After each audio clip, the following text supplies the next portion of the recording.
قبل أن تولد الفيزياء والبيسيكولوجيا بكثير، كان الألم هو الذي يفتت المادة، وكان الحزن هو الذي يفتت الروح. يسوف والكاتب الروماني والفرنسي أميل سيوران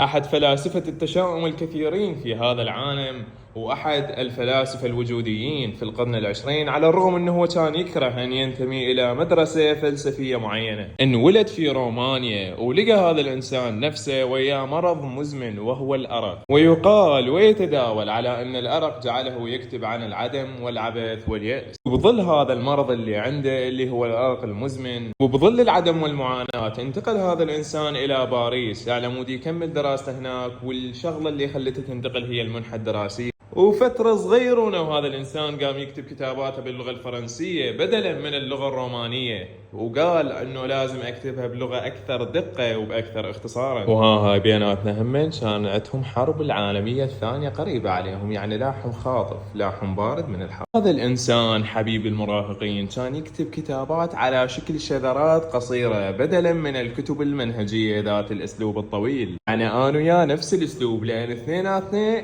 نستعمل أسلوب الشذرات القصيرة. أنا مقاطع أكبر مقطع بيهن وأطول واحد بيهن هو 3 دقائق، وهو همن يعني مقولات قصار. واخونا سيوران كان يكتب مواضيع مبهمة صراحة، كان يكتب بالموت، الوحدة، الحرية، الزمن، وهاي المواضيع التافهة. يعني انت اليوم كاتب عندك قدرة يكتب على الشروقية، يكتب على عبد الكريم قاسم، يكتب على العراق، يكتب هاي المواضيع الطيبة الحلوة. الناس اللي كانت حوله واللي تقعد بمجلس الخطاب مالته، يقول على الرغم من اليأس مالته والتشاؤم ما كان يدعو الناس نهائيا إلى اليأس. يعني بكل اختصار هذا الإنسان هو طبيب يداوي الناس وهو عليله.